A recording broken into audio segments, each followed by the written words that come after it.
जय हिंद साथियों, स्वागत है आप सबका साहित्य सीकर क्लासेस के यूट्यूब चैनल पर। कैसे आप सभी और कैसे चल रही है आप सबकी तैयारी। आशा करता हूँ आप सबकी तैयारी अच्छी चल रही होगी। और हम पढ़ रहे थे सूफी साहित्य के बारे में और अमीर खुसरो के बारे में हमारा जो चैप्टर चल रहा था। और पद्मावत की जो पात्र योजना है उसके बारे में हम बात कर रहे थे। तो चलिए शुरू करते हैं आज की क्लास को। तो सूफी काव्यधारा के प्रमुख कवियों की बात चल रही है, उसमें हम पढ़ रहे हैं मलिक मोहम्मद जायसी। मलिक मोहम्मद जायसी, साथ के साथ नोट्स बनाते हुए चलें और अच्छे से रिवीजन करते रहें, ठीक है। रिवीजन ही सफलता की सबसे बड़ी कुंजी है। ये जो वाक्य ध्येय वाक्य मान के चलें सफलता के लिए। तो हम बात कर चुके हैं पद्मावत के बारे में, बहुत विशेष जो तथ्य हैं उनके बारे में। और आज हम बात करेंगे पद्मावत की पात्र योजना, उसके बारे में शुरुआत कर ली थी हमने। पद्मावत की पात्र योजना, पद्मावत की पात्र योजना, ठीक है। पद्मावत की पात्र योजना के बारे में बात करने वाले हैं। पिछली क्लास में हमने देखा था कि पद्मावत के जो विभिन्न पात्र हैं वो दार्शनिक तत्वों के प्रतीक हैं। इस दृष्टि से इसे रूपक काव्य भी कहा जा सकता है ना। और प्रतीकार्थों का संकेत जो है रचना के अंत में स्वयं कवि ने भी दिया है, तो इसे यहाँ दोबारा लिख लेंगे। वैसे मैं एक लाइन जो है लिखवा चुका हूँ कि प्रतीकार्थों का संकेत लिखेंगे, प्रतीकार्थों का संकेत, प्रतीकार्थों का संकेत रचना के अंत में, रचना के अंत में स्वयं कवि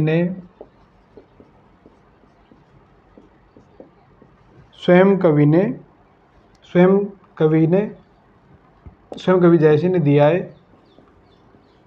क्योंकि इसमें जो है जो पात्र रखे गए हैं, जैसे चित्तौड़ है तो वो तन का प्रतीक माना गया है, सिंगलदीप जो है हृदय का प्रतीक माना गया है। इसमें पात्र योजना इस प्रकार की गई है। तो स्वयं जयसी ने भी उन दोहों के माध्यम से लिखा है कि तन, कुछ पंक्तियाँ हैं, तन चित्तौर, यानी तन क्या है तो चित्तौड़ है, चित्तौड़ तन है। मन राजा कीना, मन राजा कीना, यहाँ तक हम पिछली क्लास में देख चुके हैं। हिय सिंगल, हिय हृदय क्या है सिंगल दीप है। और बुद्धि, सात्विक बुद्धि कौन है पद्मिनी चीना, ठीक है, पद्मिनी चीना। यहाँ तक तो हम पिछली क्लास में देख चुके हैं कि तन चित्तौर मन राजा कीना, हिय सिंगल बुद्धि पद्मिनी चीना। आगे बात करें तो गुरु सुआ जी पंथ दिखावा, गुरु सुआ, और गुरु कौन है इसमें सुआ हीरामन तोता। जय पंथ दिखावा, जो कि क्या दिखाता है रास्ता दिखाता है। जय पंथ दिखावा, बिनु गुरु जगत को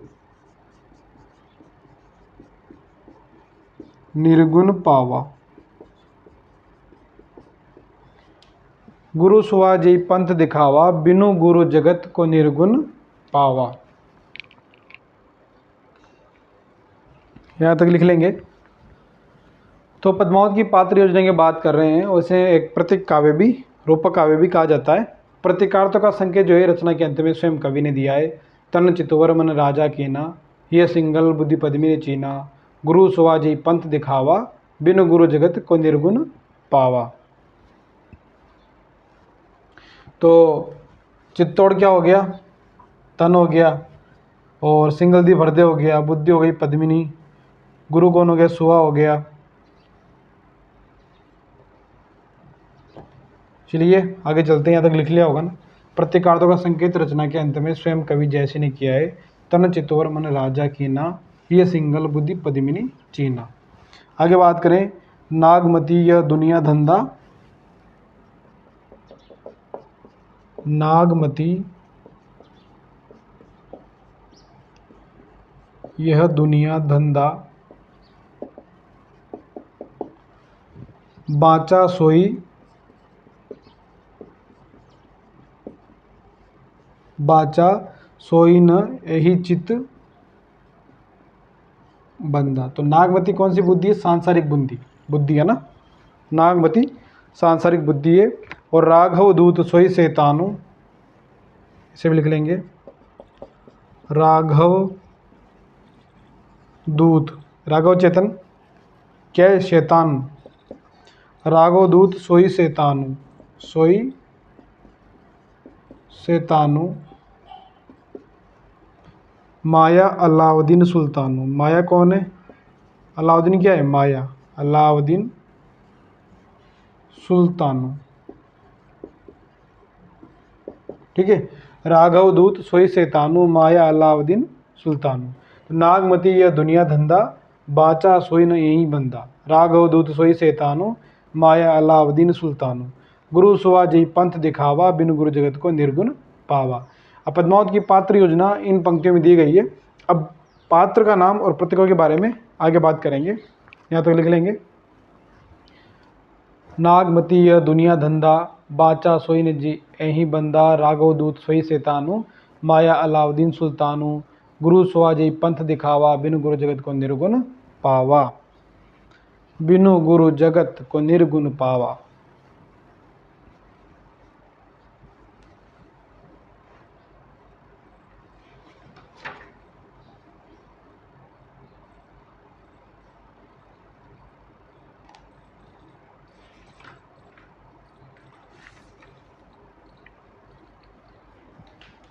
ठीक है, चले आगे, लिख लिया यहाँ तक।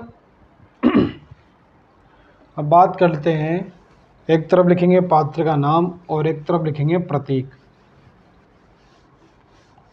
पात्र और प्रतीक। तो एक तरफ लिख लेना पात्र का नाम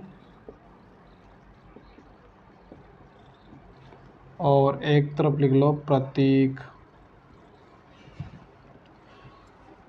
बात कर लेते हैं पहले चित्तौड़ की।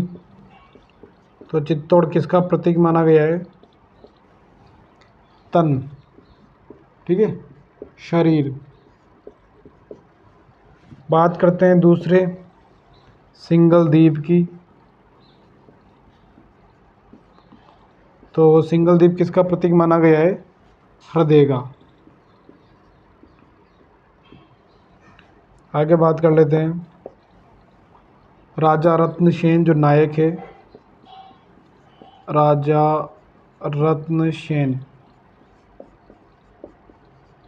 जो नायक है वो किसका प्रतीक है? मन का। राजा रत्नसेन मन का प्रतीक है। आगे बात करें तो रानी पद्मावती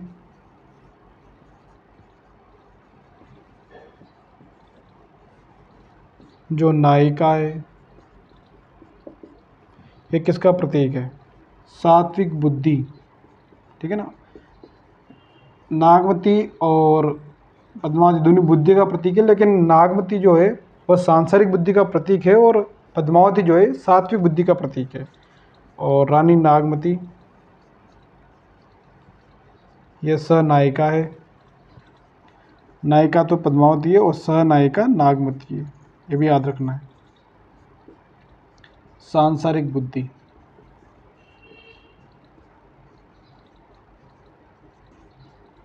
सांसारिक बुद्धि, ठीक है। तो चित्तौड़ किसका प्रतीक है? तन, शरीर का प्रतीक है। सिंगल द्वीप हृदय का प्रतीक है। राजा रत्नसेन जो नायक है वो मन का प्रतीक है। और रानी पद्मावती जो नायिका है वो सात्विक बुद्धि का प्रतीक है। और रानी नागमती सहनायिका है, वो सांसारिक बुद्धि का प्रतीक है। तो ये पद्मावत की जो पात्र योजना है इसे विशेषकर ध्यान रखें, क्योंकि पात्र योजना से प्रश्न बनने की संभावना बहुत ज़्यादा है। एक तरफ वो दे देगा 4 पात्र और एक तरफ प्रतीक दे देगा। मिलान वाले प्रश्न पूछ सकता है, या फिर ऐसे दे सकता है कि तन किसका, चित्तौड़ जो है किसका प्रतीक है। ऑप्शन में देगा 4, तन, हृदय, मन या सात्विक बुद्धि। इस तरह भी प्रश्न बना सकता है। तो आपको जो है दोनों याद रखने के, पात्र और प्रतीक दोनों को याद रखना है अच्छे से। और यहाँ से प्रश्न बनने की संभावना थोड़ी ज़्यादा है, तो इस पर थोड़ा ज़्यादा ध्यान देंगे, ठीक है। चित्तौड़ और चित्तौड़ किसका प्रतीक हो गया? तन, शरीर का। सिंगल द्वीप हृदय का प्रतीक हो गया। राजा रत्नसेन जो नायक है मन का प्रतीक हो गया।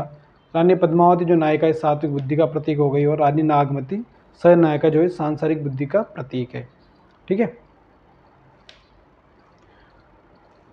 अब 3 पात्र और बचे, जैसे हीरामन तोता जो गुरु का प्रतीक है। राघव चेतन जो सभा पंडित था वह शैतान का प्रतीक है। और अलाउद्दीन खिलजी माया का प्रतीक है। उसे भी लिखेंगे, यहाँ तक लिख लेंगे।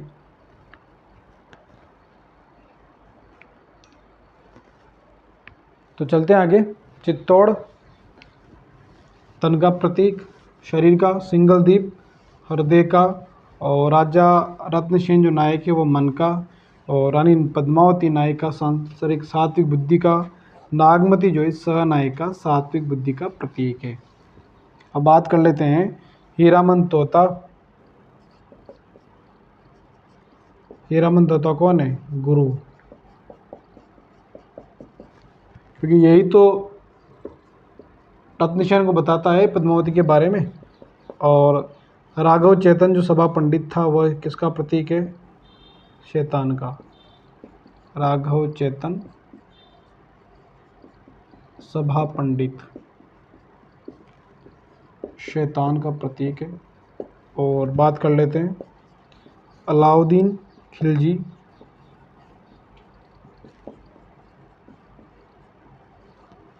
ये किसका प्रतीक है? माया का। तो हीरामन तोता गुरु का प्रतीक है, राघव चेतन जो शैतान का प्रतीक है, और अलाउद्दीन खिलजी जो है माया का प्रतीक है। तो ये हो गई हमारी पद्मावत की पात्र योजना और प्रमुख प्रतीक। यहाँ से प्रश्न बनने की संभावना बहुत ज़्यादा है, तो इसे याद रखेंगे। ठीक है। चित्तौड़ तन का प्रतीक हो गया, सिंगल द्वीप हृदय का प्रतीक हो गया, राजा रत्नसेन नायक जो है मन का प्रतीक हो गया, रानी पद्मावती नायिका जो है सात्विक बुद्धि का प्रतीक है, नागमती सहनायिका सांसारिक बुद्धि का, और हीरामन तोता गुरु, राघव चेतन सभा पंडित शैतान, और अलाउद्दीन खिलजी माया का। अब बात करें कि आचार्य शुक्ल ने जो है इस प्रतीक योजना थोड़ा कुछ फेरबदल किया है। रत्नसेन को उन्होंने आत्मा माना है और पद्मावती को माना है परमात्मा। तो इसे भी नोट करके लिखेंगे। ठीक है, चलते हैं आगे।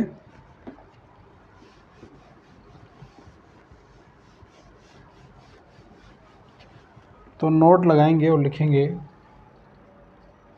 नोट। आचार्य शुक्ल ने आचार्य रामचंद्र शुक्ल ने इस प्रतीक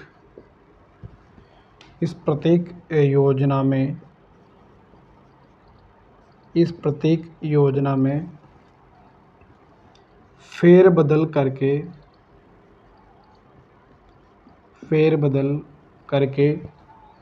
राजा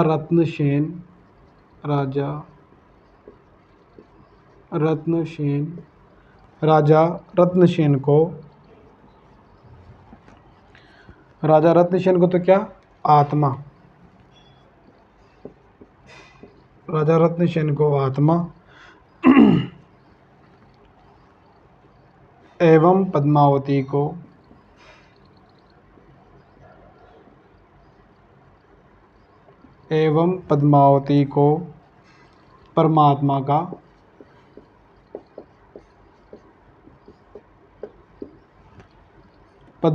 परमात्मा का प्रतीक माना है। ठीक है। आचार्य रामचंद्र शुक्ल ने इस प्रतीक योजना में कुछ फेरबदल किया है, और फेरबदल करके राजा रत्नसेन को तो आत्मा का एवं पद्मावती को जो है परमात्मा का प्रतीक माना है। मलिक मोहम्मद जायसी। अब आगे बात करें तो इस ग्रंथ के आरंभ में जो है कवि ने जायसी ने मसनवी शैली के अनुसार जो है शाह वक्त जो शेरशाह सूरी था उसकी प्रशंसा की है। शेर शाह दिल्ली सुल्तानों, चारों खंड तपेज सभानु। ठीक है। तो इस हिसाब से हम कह सकते हैं कि पद्मावत की जो रचना है वो शेरशाह सूरी के समय हुई है। इस तथ्य के अनुसार शेरशाह दिल्ली सुल्तानों, चारों खंड तपेज सभानु। ठीक है, यहाँ तक लिख लिया होगा। तो आचार्य रामचंद्र शुक्ल ने इस प्रतीक योजना में कुछ फेरबदल किया और राजा रत्नसेन को तो आत्मा माना है, पद्मावती को परमात्मा का प्रतीक माना है। अब चलते हैं आगे, कुछ और तथ्यों की ओर डालते हैं नज़र।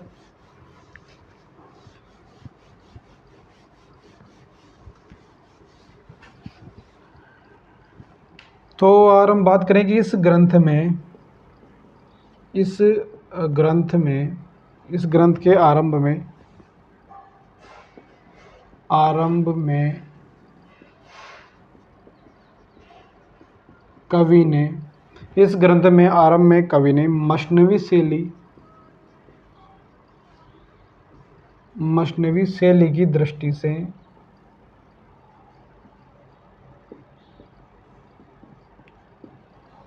मश्नवी शैली की दृष्टि के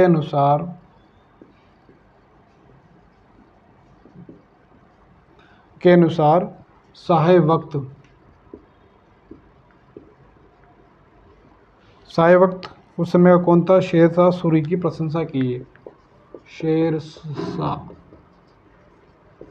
शेरशाह है ना, शेरशाह की प्रशंसा की है। शेरशाह की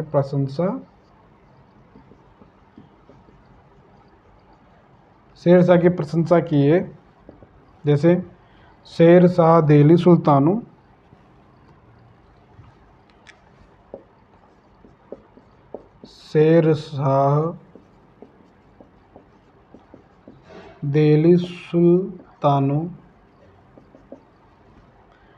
चारों खंड तपे जस भानु। ठीक है, शेरशाह दिल्ली सुल्तानों चारों खंड तपे जस भानु। तो मश्नवी शैली की दृष्टि से साय वक्त शेरशाह की प्रशंसा की है, तो इस हिसाब से माना जाता है कि इस ग्रंथ की रचना भी शेरशाह सूरी के समय हुई है। इस आधार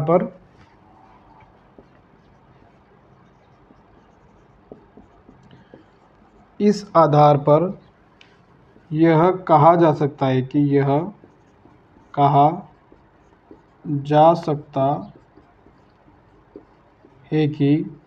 इस ग्रंथ यह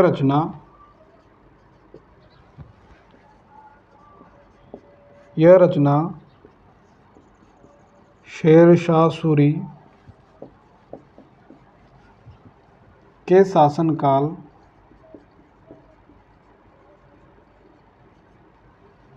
में रची गई थी।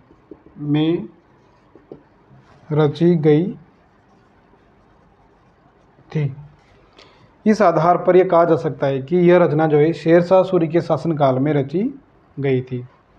ठीक है, इस ग्रंथ के आरंभ में कवि ने जो है मश्नवी शैली की दृष्टि के अनुसार साय वक्त शेरशाह की प्रशंसा की है। शेरशाह दिल्ली सुल्तानों चारों खंड तपे जस भानु। इस आधार पर यह कहा जा सकता है कि इस रचना शेरशाह सूरी के शासनकाल में रची गई थी। यहाँ तक लिख लेंगे। तो आज हमने बात की है पद्मावत की पात्र योजना के बारे में। तो इसे रूपक काव्य, एलोगेरी भी कहा जा सकता है। और कौन किसका प्रतीक है? चित्तौड़ तन का, सिंगलदीप हृदय का, राजा रत्नसेन मन का, पद्मावती सात्विक बुद्धि का, नागमती सांसारिक बुद्धि का, हीरामन तथा गुरु, राघव चेतन शैतान, अलाउद्दीन खिलजी माया। ठीक है, और आत्मा और परमात्मा प्रतीक आधार्य शुक्ल ने माने हैं। और साय वक्त शेरशाह सूरी की प्रशंसा जो है मश्नवी शैली की दृष्टि से मलिक मोहम्मद जैसी ने की है। और इसमें शेरशाह सूरी के साय वक्त की प्रशंसा के आधार पर कहा जाता है कि इसकी रचना जो है शेरशाह सूरी के शासनकाल में हुई है। ठीक है, तो आज की क्लास कैसे लगी आप सबको कमेंट करके ज़रूर बताएं। और तैयारी अच्छे से करते रहें, रिवीजन पे ज़्यादा ध्यान दें। ठीक है, आशा करता हूँ आप सबको अपनी क्लासेज जो है अच्छी लग रही होगी, आप साथ के साथ नोट्स बना रहे होंगे, रिवीजन कर रहे होंगे। मैं जो है टाइम बहुत कम मिलता है मुझे क्लास बनाने का, क्योंकि आपको पता है कि स्कूल का भी है, कुछ फैमिली भी है, और फिर इधर एक्स्ट्रा जो क्लास भी रिकॉर्ड करता हूँ, व्लॉग वाले चैनल भी है, तो टाइम थोड़ा कम मिलता है। लेकिन आपकी क्लासेज जो है रेगुलर रहेगी। थोड़ा बहुत एक दो दिन का गैप आ जाता है। और जैसे कि अभी आचार्य रामचंद्र शुक्ल जी की सीरीज़ भी चल रही है, तो वहाँ भी पढ़ाता हूँ। इस हिसाब से आप जो है फिर भी आपका कोर्स जो है पूरी तरह चल रहा है, निःशुल्क और कंप्लीट कोर्स करवाऊँगा। इसके लिए आप चिंता ना करें, बस आप जो है अपने बेस पे भी तैयारी रखें। जैसे मैंने बुक्स बता रही कि बुक्स भी पढ़ते रहें और ये अपने नोट्स भी बनाते रहें। ठीक है, अगर आपको सिलेक्शन लेना है तो अच्छे से तैयारी करें, बिना किसी भी चिंता के, दबाव के, मस्ती के साथ। कोई आपके मन में डाउट हो तो कमेंट जरूर करें कि सर वीडियो के माध्यम से इस पर बात कीजिए, तो अगले वीडियो में इस पर बात कर लेंगे। तब तक के लिए जय हिंद, जय भारत।